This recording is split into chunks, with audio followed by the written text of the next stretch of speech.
Hello everyone, আমি ভাস্কর। আজকে সোহম চক্রবর্তী ধামাকা একটা মানে একটা পাগল করা একটা লুক রিয়াকশান দেবো আজকে আপনাদেরকে।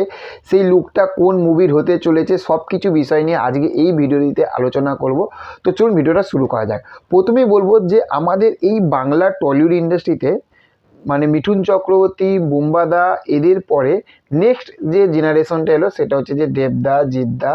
দেবদা থাকতে জিদ্দা অবশ্যই সিনিয়র। তো এখনকার যে সময়টা যেটা ট্রেন্ডিংয়ে চলছে, জিদ্দা, দেবদা, অঙ্কুশ। তো এদের মধ্যে একজনের কিন্তু একটা দেব জিতের পরে একজনের নাম কিন্তু অবশ্যই আসতো, সেটা হচ্ছে কিন্তু সোহম চক্রবর্তী।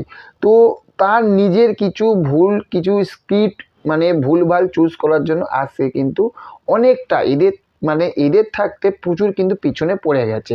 তার কারণ ইনি মানে সোহমদা যেভাবে তার কেরিয়ারটা শুরু করেছিল, প্রেম আমার, তারপর হচ্ছে যে যে বইগুলো আমরা দেখেছি, অমানুষ, অমানুষ টু, এই যে বইগুলো দিয়ে যে কেরিয়ারটা যে স্টারডম মানে সুপারস্টারের যে স্টারডমটা যেটা শুরু করেছে সেটা কিন্তু সে কিন্তু ধরে রাখতে পারেনি। কিন্তু আমরা দেখতে পাচ্ছি প্রধান যে সিনেমাটা সোহমদা পাঠ করলো সেটার পর থাকতে না সোহমের মধ্যে একটা যে আগের মতন যে ভালো একটা স্ক্রিপ্ট চুজ করা সেটা কিন্তু সে কিন্তু করছে। এবং সে শাস্ত্রীর মতন একটা মুভিতে সে প্রোডাকশান মানে তার প্রোডাকশান হাউস থাকতে এসেছে এবং সে নিজেও অভিনয় করেছে, একটা দারুণ দুর্দান্ত একটা ফাটিয়ে অভিনয় দিয়েছে। তারপরে তার ফেলু বক্সি আসতে মানে আর কয়েকদিন পরে ফেলু বক্সি আসতে চলেছে। এবং নেক্সট আর একটা যে মুভিটা সেটা হচ্ছে শ্রাবন্তীর সঙ্গে আসতে চলেছে। তো আজকে যে বিষয়ের উপরে কথা বলবো সেটা হচ্ছে আমি একটি ইন্টারভিউ, সোহমদার একটি ইন্টারভিউ আমি শুনছিলাম। শুনতে মানে আমি ফাট করে ক্লিক মারলাম যতটা সম্ভব TV9 বাংলা ইউটিউব চ্যানেলটিতে।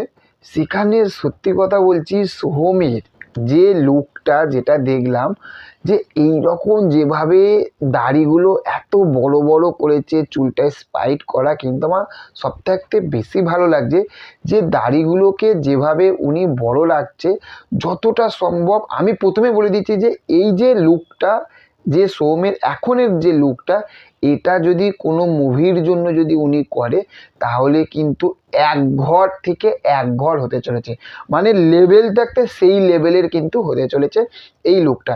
এবং এই লুকটা কোন সিনেমার হতে পারে, যতটা সম্ভব মনে হচ্ছে যে শ্রাবন্তীর সঙ্গে যে মুভিটি আসার কথা, মানে যেটা শুটিং আরম্ভ হবে, যেটা হওয়ার কথা চলছে, তো সেখান থাকতে হতে পারে কিন্তু এই সিনেমাটার জন্য কিন্তু এই লুকটা হতে পারে। তার কারণ দেখুন যে ফেলু বক্সিতে কিন্তু শুটিং কমপ্লিট, বইটা সিনেমাটা রিলিজ করবে আর কয়েকদিনের মধ্যে।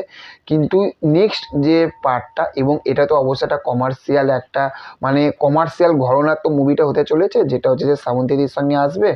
তো এবং শ্রাবন্তীদির সবথেকে বেশি ভালো পার্ট হচ্ছে যে শ্রাবন্তীদির কিন্তু এখানে কিন্তু আপনারা 3 রকম চরিত্রের পার্ট দেখতে চলেছেন। এবং তার সঙ্গে কিন্তু সোহমদার একটা ধামাকা ফাটাফাটি কিন্তু একটা পার্ট কিন্তু একটা ক্যারেক্টার কিন্তু হতে চলেছে। তো এই মুভিটার জন্য যদি এই যে লুকটা যদি মানে উনি যদি মানে রাখে, তাহলে এটা কিন্তু আমি বলবো কিন্তু একটা বেস্ট লুক হতে চলেছে। সোহমের এতদিনের যে কটা লুক আমরা দেখেছি তার থাকতে কিন্তু এই লুকটা কিন্তু সব থাকতে একটা আলাদা লুক হয়েছে। এবং সোহম সবথেকে বড় বিষয় হচ্ছে যে সোহমকে এই লুকটা মানিয়েছে। এই রকমভাবে কিন্তু সোহমদা কিন্তু আবার কিন্তু কামব্যাক করতে পারে। তো আমার তো এই লুকটার ধামাকা মানে আগুন লেগেছে।